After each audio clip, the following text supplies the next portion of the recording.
Salam suksma Angling Dharma kepada semua para sinar, para abdi. Sering Guru Atu berpesan dalam kita menjalani kehidupan ini, kita harus benar-benar banyak-banyak pandai bersyukur. Karena hanya dengan lebih banyak pandai bersyukurlah hidup kita akan jauh lebih tenang, lebih tentram, lebih bahagia daripada kita hidup ini terlalu banyak menuntut. Nah, kita terlalu banyak mengatur. Justru hidup itu akan semakin tertekan. Kita akan semakin terpuruk. Hanya kita berusaha dalam hidup ini, di dalam mencapai tujuan atau mencari sesuatu, ya sikutanglah dewek. Disesuaikanlah dengan keadaan dan kemampuan kita. Jangan kita memaksakan diri segala sesuatu yang tidak mampu, tidak bisa kita lakukan. Karena disitulah kadang-kadang manusia salah sendiri. Contoh, kita biar kelihatan mewah, biar kelihatan kaya, kita beli barang-barang mewah atau hal-hal yang tidak penting, tidak perlu, tidak yang utama kita beli dari hasil utang misalnya. Kan kita sendiri yang pusing akhirnya. Begitu juga dalam kita bersikap hidup. Jadilah manusia-manusia jati diri yang apa adanya kita kepada siapapun. Belajarlah kita, belajar kita jujur apa adanya. Kita dalam berbuat apapun terus ikhlaslah di dalam kita menolong sesama. Karena dengan jiwa hati terus ikhlas di dalam menolong sesama, ya sesuai dengan apa yang mungkin kita mampu bisai, sesuai kemampuan kita tentunya, kita akan ada rasa bahagia. Kenapa ada rasa bahagia? Karena ajaran ketuhanan itu sudah jelas mengatakan dari spiritual suksma Angling Dharma dulu yang sudah Guru Atu sering sampaikan, bahwa di semua ciptaan itu ada Tuhan. Manakala kita berbagi kebaikan kepada sesama ciptaan Tuhan, entah itu kepada manusia, tumbuhan, binatang maupun yang tidak kelihatan, kepada leluhur, pada kebuta, artinya kita sudah kita memberikan suatu persembahan yang positif, yang baik kepada selain secara langsung mungkin kepada sesama yang kita lihat, entah manusia, tumbuhan, binatang, pada leluhur, pada yang tidak kelihatan. Artinya kita sudah secara tidak langsung kita sudah beribadah, berbakti kepada Tuhan. Artinya kenapa? Karena apa yang kita lakukan itu dengan dasar hati tulus, terutama perbuatan baik, itulah bentuk cerminan kita sebagai sesama ciptaan Tuhan adalah saling menyayangi, mencintai, saling memberi. Begitu juga sebaliknya, kalau kita suka menyakiti sesama, hanya kita secara tidak langsung menyakiti diri sendiri. Karena di dalam jiwa-jiwa manusia, tumbuhan, binatang, maupun yang tidak kelihatan, Tuhan ada di sana. Kalau kita sering berkata kasar kepada sesama, artinya kita sudah mengkasari Tuhan. Karena di dalam jiwa manusia, jiwa tumbuhan, binatang itu kan ada Tuhan.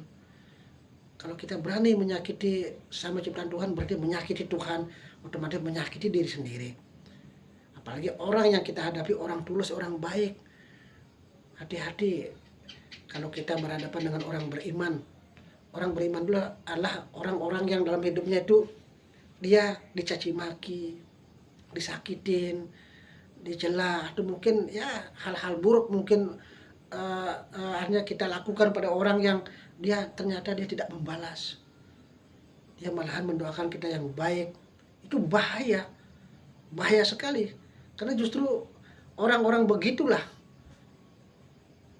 yang akhirnya akan ditunjukkan oleh Tuhan kekuatan beliau, namanya hukum karma. Hukum karma itu memang berlaku universal, entah sekarang terjadi maupun hari esok maupun atau mungkin alam akhirat atau bagaimana, kan itu urusan Tuhan. Tapi yang jelas jiwa para sinar Guru Atu ajarkan seperti itu. Jadilah jiwa-jiwa yang kita tulus, ikhlas, selalu berserah diri. Orang berserah diri kan bukan orang pasrah. Guru Atu sering bilang orang berserah diri orang tekun, semangat belajar, senang, semangat untuk kita berdoa, berbakti, mendoakan leluhur, semangat kita bekerja, semangat mencari solusi.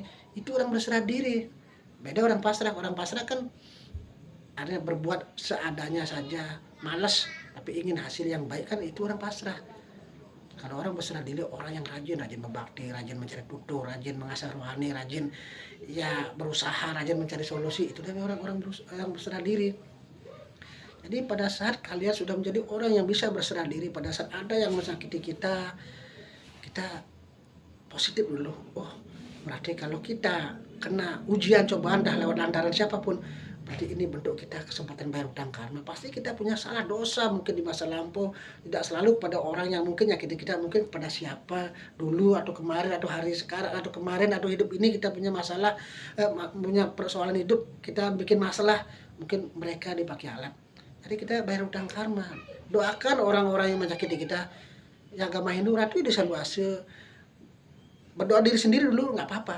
Ratu di sanduase yang berdoa, berikanlah dia kekuatan iman, berikanlah dia ketenangan. Nah, ampunilah hamba pasti punya salah, punya dosa. Makanya hamba sekarang diberikan peringatan ini dari Tuhan lantaran si A. Berikanlah kekuatan iman kepada hamba biar hamba bisa menghadapinya dan bisa, berikanlah hamba jalan keluarnya dan doakan yang menyakiti kita.